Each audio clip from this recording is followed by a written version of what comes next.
예, 이항영의 월가이드 시작합니다. 간밤에 뉴욕 경제 이모저모 분석해 보겠습니다. 이항영 위원님 나오셨습니다. 어서 오십시오. 네, 안녕하세요. 예, 큰 폭은 아닙니다만 그래도 뉴욕 증시가 계속 오르고 있습니다. 자, 여기서 오늘의 인사이트 열어보겠습니다. 자, 주가 조정 경고의 목소리가 증가하고 있다. 저희 앞서서 헤드라인에서도 살펴봤지만 조금 그 부정적인 목소리가 지난주보다는 좀 커지고 있다라는 부분인데 좀 체크를 해주실까요? 네, 역설적으로 보면 이런 목소리들이 나올 수 있는 가장 큰 이유는 주가가 계속 오르고 있다는 거죠. 물론 저희가 이제 역사적 통계를 말씀드린 바가 있습니다. 7월 첫 2주가 가장 좋았던 2주간이라고 말씀드렸고 어제도 확인드렸었는데 또 이런 말씀드렸어요. 7월 1일에는 무조건 매번 올랐고 네. 특히 이제 8일 연속 올라가고 뭐 이런 모습을 보여줬는데요. 네. 오늘은 이제 9일이 이제 미국 시간에 지나갔는데요. 통계적으로 보면 7월 15일까지 두 번이 떨어집니다. 날짜가 이제 통계니까 다 있지 않습니까? 네네. 7월 10일 오늘이요. 네. 오늘은 좀 떨어진 게 역사적. 신기하네요. 1950년부터 지금까지. 그리고 하루 더 빠지는 거가 달력으로 보면 날짜로 보면 7월 13일이 좀 떨어졌던 날입니다. 그리고 7월 17일부터 7월 하반기는 하수는요. 7월 상반기보다는 약간 좀 쉬는 그런 네. 그림이 좀 나왔다라는 거. 상반기보다는 조금 네, 워낙 상반기 워낙 강했기 때문에 그 정도라고 보셔야 되겠어요. 전체적으로 보면 6월 말부터 7월 상반기에 뭐 가장 좋았던 한 20일 정도 보셔도 틀림 없겠습니다. 하여튼 그러다 보니 여러분 느끼다시피 좀 지나치게 올라간다는 느낌을 많이 갖고 계시잖아요. 그러니까 그런 이런저런 목소리가 또 나올 법한 시기라는 걸 좀 미리 좀 말씀드립니다. 그래서 이런 얘기를 전해드리겠지만 너무 겁먹을 필요는 없다라고 좀 미리 말씀드리는데요. 모건 스탠리의 수석 투자 전략가 이제 그 마이크 윌슨인데요. 이분의 주장을 먼저 좀 말씀드리면 정치적 불확실성 누구나 다 알다시피 있지 않습니까? 지금 대통령이 누가 되냐 이런 거 갖고 얘기하는 거죠. 연준의 금리 정책이 과연 뭐 9월에 금리 인하할지 11월에 할지 잘 모르시잖아요. 이런 것들이 있겠고요. 그리고 기업의 이익의 증가세가 계속 올라가기만 하겠느냐라는 걱정도 있습니다. 물론 증가세가 계속 나오겠지만 증가세 자체는 둔화될 수 있는 거죠. 그런 한 세 가지 정도를 그런 근거로 얘기하고 있겠고요. 그러다 보니 3분기가 먼 게 아니라 지금이 3분기입니다. 그래서 7, 8, 9월 사이에 10% 정도 조정을 보일 수 있다 얘기하고 있고요. 또 하나는 이제 현재 시장이 너무 극소수의 종목만이 가고 있다는 거 많이 아실 것 같습니다. 제가 지난주 6월 말로를 기억하는데요. 탑 10이요. 10개 주식이 한 32.5% 되면서 그것도 역시 사상 최대 수준이었는데요. 네. 오늘자로 보면 37%까지 됐습니다. 그러다 보니 여기 역시 뭐 사상 최고 수준으로 너무 집중돼 있거든요. 너무 집중돼 있으면 뭐 인생도 그렇고 사회 뭐 경제선만 마찬가지로 주식 너무 한쪽만 집중되면 이게 이어지기 쉽지 않습니다. 그래서 그런 얘기를 마이클 윌슨이라는 사람도 하고 있다라고 보셔야 되겠고요. 이분은 내년 중반까지 5,400 정도를 갈 수 있다 얘기하고 있습니다. 5,400이 지금보다 좀 아래잖아요. 네네. 그래서 연말까지 보면 이분의 얘기는 연말까지 확률을 보면 지금보다 지수가 위에 올라갈 가능성은 한 25%밖에 안 된다. 그러니까 70% 정도 확률로는 지금보다 아래로 연말까지 떨어질 수 있다 얘기합니다. 다음은 벤댄스 캐피탈이라는 곳인데 이분도 비슷한 얘기하고 있는데요. 올해 하반기에 S&P 업익이 조정을 받을 가능성을 배제할 수 없다.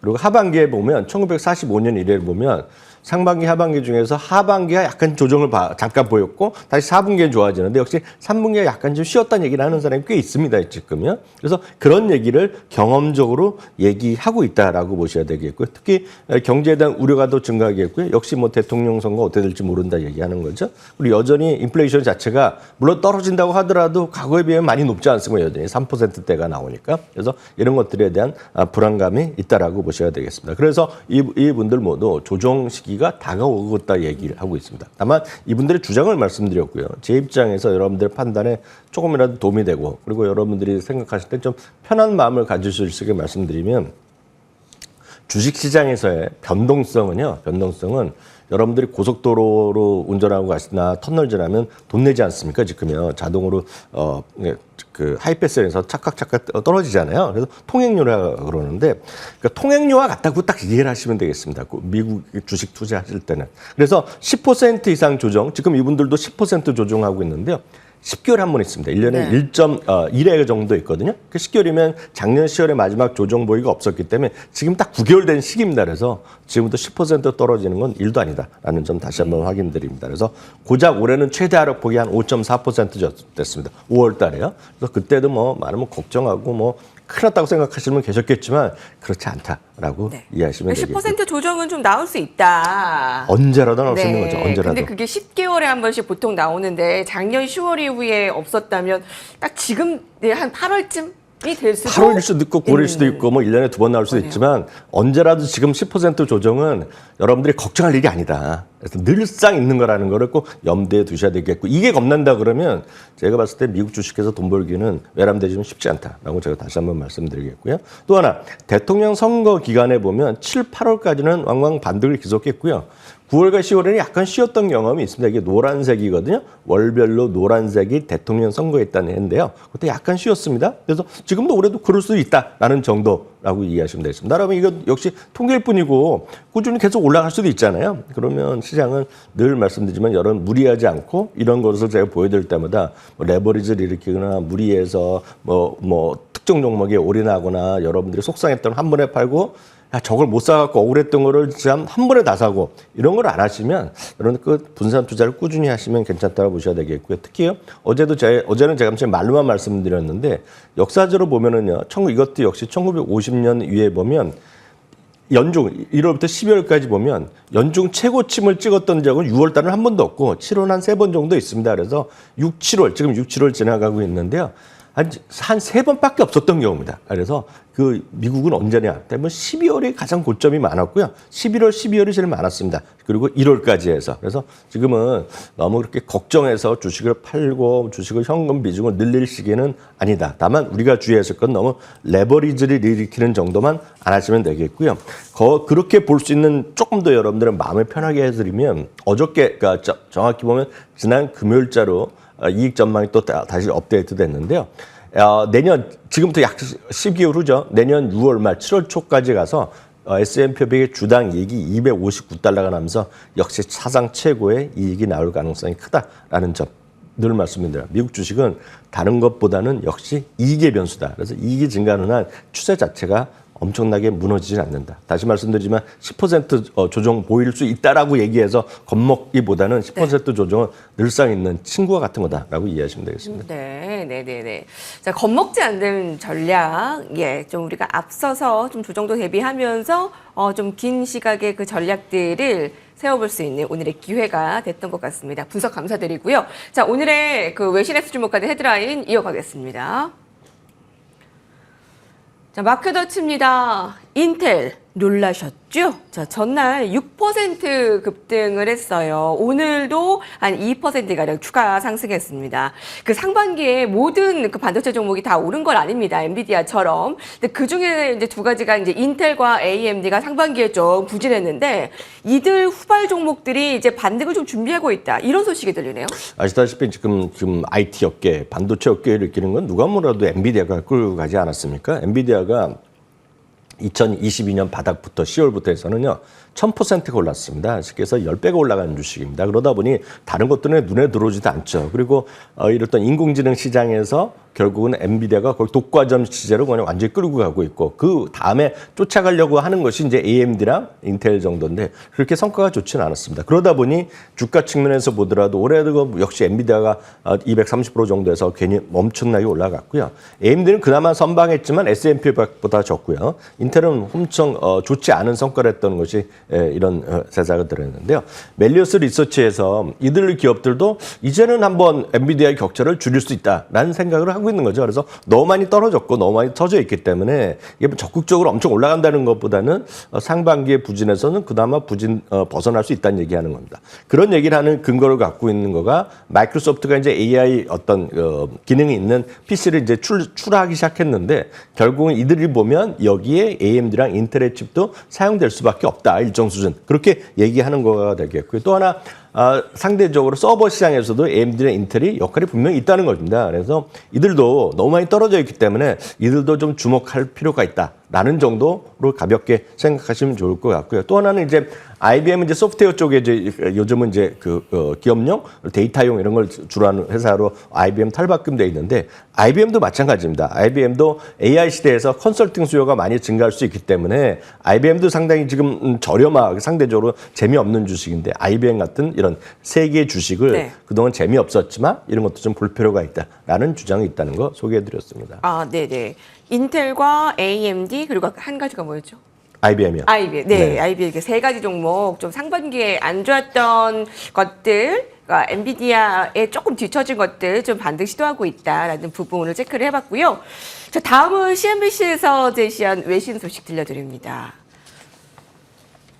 네, CNBC의 출연에 패스트머니의 출연에 그가 계속 머물 확률은 60%다. 바이든 대통령 선거 전에 중도 하차. 네, 스테펄 정책 전략가가 바이든 대통령이 이번 미국 대선에서 중도 하차 확률이 40%다. 남을 확률은 60%다. 굉장히 지금 주요 시점에 놓여 있는데요. 네, 맞습니다. 뭐 계속해서 미국 시장에서 그 미국 정치 뭐 뉴스에서 가장 토픽은 역시 이제 바이든 대통령에 관한 얘기입니다. 그래서 각종 여론의 압박이 심하죠. 이제 그만두게 하려는 목소들이 지지자들 사이, 바이든 대통령 지지 사이에도 많고 그걸 또 반대하는 사람도 많이 있습니다.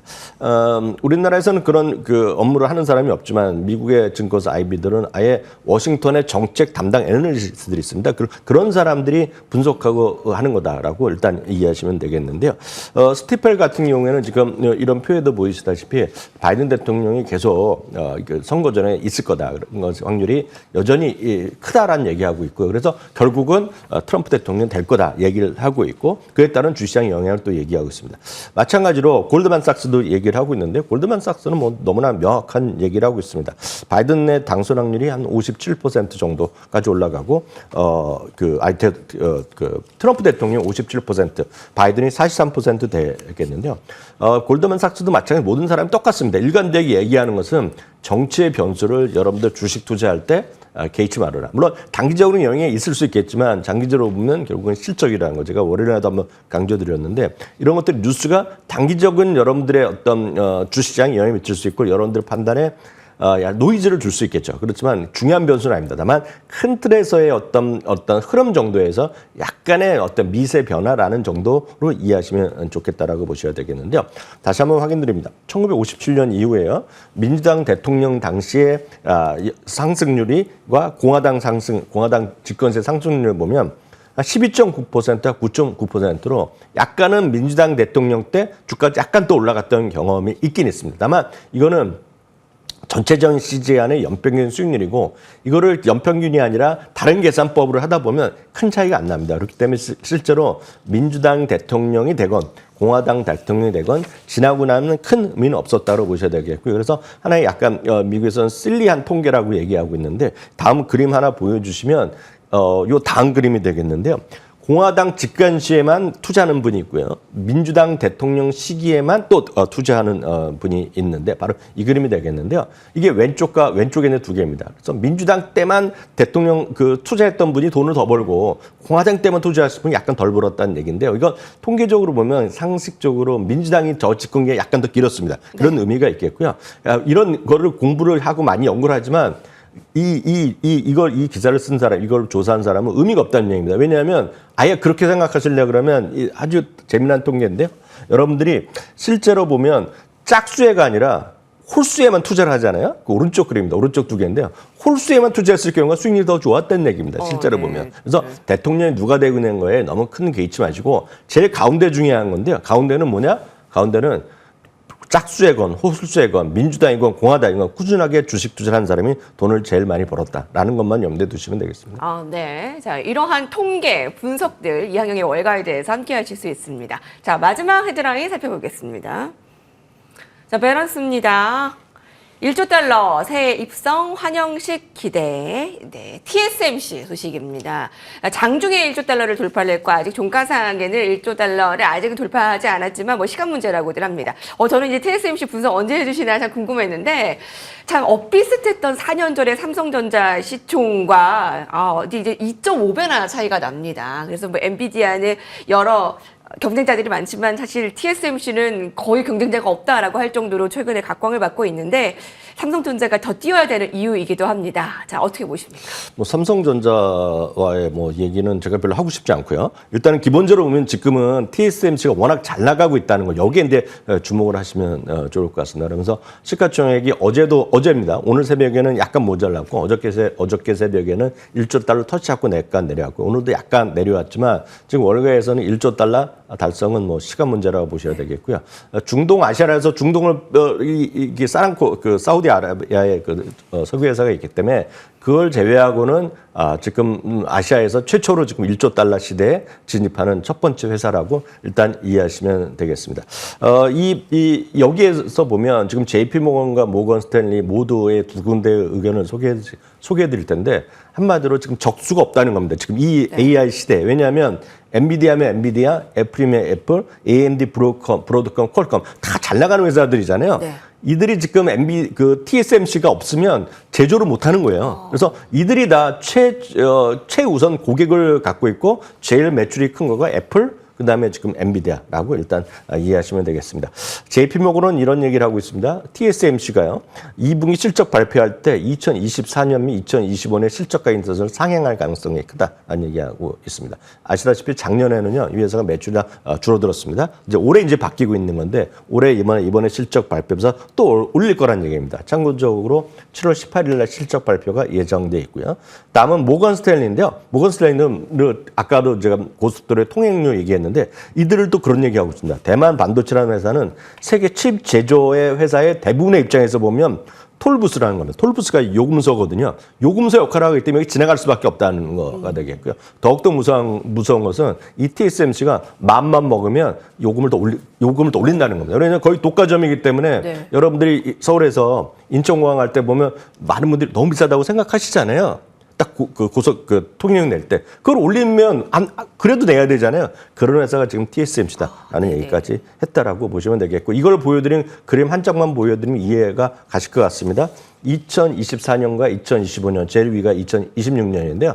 그 매출의 전망이 계속 쭉쭉 올라가고 있고요. 특히 2026년에 올라갈 텐데 이번에 7월 18일 이후에 저게 더 올라갈 가능성이 크다라는 것이 지금 투자 포인트다라고 이해하시면 되겠습니다. 네네네. 관심 지금이라도 가져야 되겠네요. 그리고 좋아하시는 분은 관심 가셔도 되겠죠. 예. 적수가 없다. 자, TSMC.